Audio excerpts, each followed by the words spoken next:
सरकारला असं वाटतंय की मराठी मोठे नाही होऊ द्यायचे, मराठ्यावर अन्याय करायचा. बावनकुळ्याच्या माध्यमातून मराठ्यावर अन्याय सुरू. ते बावनकुळ्याचा काहीच गरज नाही, त्याचं आमचं काहीच नाही. हो का मीडियाच्या बांधवाने बऱ्याच वेळेस ऐकलं असेल की मी म्हणायचो बावनकुळे साहेब चांगला आहे, सांगितलेले काम शेतकऱ्याची हे ती करायचं.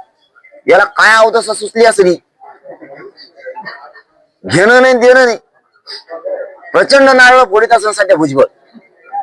बरं झालं हो हे त्याच्या गळ्यातलं पुढे गुतलं म्हणून. भुजबळ सगळ्यात जास्त खुश असणार आहे. प्रत्येक देवाला नारळ फोडत असेल, त्र्यंबकेश्वरला, याला त्याला, काली आईला, सगळ्याला.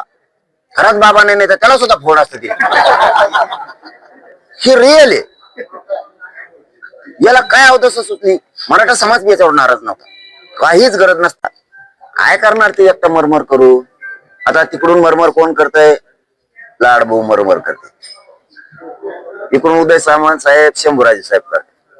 ते काय म्हणतात ना, आडतच नाही औरतकडून देणारा देवाच द्या नाही. काय करणार आहेत ते तरी. आम्ही कधी त्यांच्यावरती नाराजी व्यक्त केली, पण शिंदे साहेबाला, उदय सामंत साहेबाला ही गोष्ट कळायला पाहिजे की आपल्या मंत्र्यांनी चूक केली ती आपण दुरुस्त केली पाहिजे.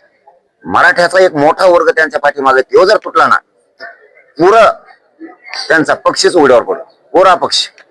अजितदादाचं जे म्हणतायत ना, हे बघा, दादा दादा होते आणि हयात नसणाऱ्या माणसांबद्दल नाही बोललं पाहिजे. काय असतं, आज त्यांचं कुटुंब बी समजा दुःखातून जात. आज आपण त्यांना साथ दिली पाहिजे, बळ दिलं पाहिजे, शब्दाचा त्यांना धीर दिला पाहिजे. आज त्या माणसाने कधी खोडी पण नाही केली आरक्षण, कधीच नाही, कधीच खोडी नाही केली. त्यामुळं आपलं कर्तव्य आपण पार पाडतो. दादाच्या पश्चात त्यांच्या कुटुंबाला शब्दाचा होईना आपण बळ दिलं पाहिजे, ते मराठा समाज करतो. सुद्धा विचार करावा लागतो.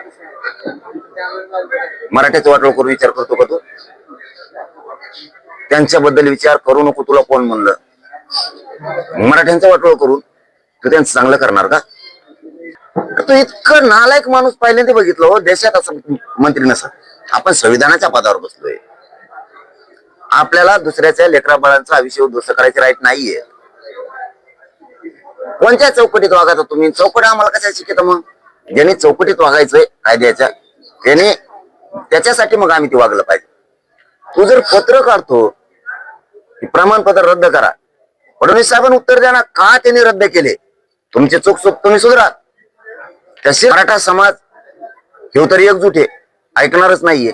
मग संभ्रम निर्माण करतोय तो का बघा असा एक कटराचा. मग संभ्रम काय रचायचा? 4 प्रमाणपत्र रद्द करा.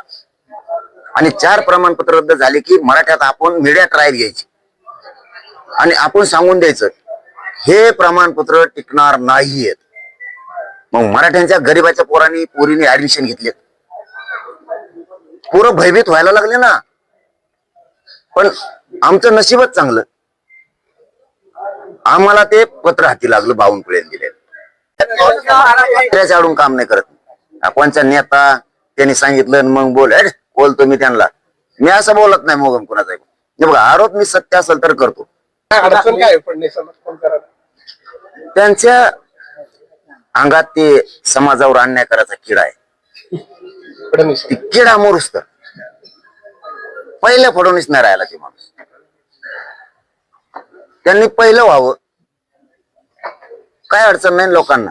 आणि मी बी 1 वर्षात फडणवीस साहेबांना बोललेलं दाखवा मला. मुंबईनं आल्यापासून एक शब्दाने दुखवला नाही. कारण आम्हाला वाटलं यांनी हैदराबादचा JR काढलाय, 100% माणूस हो गोरगरिबांच्या लेकराचं मराठ्याचं कल्याण करी. काय आता देवतांना तरी साकडं घालून करावं का? यांच्या नियतीचं ठेप्याला राहिला नाही. मंत्रिपदाचा गैरवापर करून गोरगरिबांच्या लेकराच्या आयुष्य, त्यांचं भविष्य उद्ध्वस्त करायचं. अशांसाठी साकडं तरी देवाला का घालावं? गोरगरिबांच्या जनतेला सुखी राहावी म्हणून आपण साकडं घालावं. त्या नाशक्या लोकांसाठी आपण आता देवापाशी तरी साकडं किती घालायचं? हे त्या साकड्याने ठेपेल नाही येणार. आता ठेपेलांना आपल्या शेतकऱ्यांच्या, मराठ्यांच्या, दलित मुस्लिमांच्या, मायक्रो ओबीसीच्या हातात, धनगरांच्या हातात यांना वोटलेलं आणायचं. आता आपल्या हातात आता आपणच काम करू, यांना वोटण्यावर आणायचं. 19 नंतर मी करणार.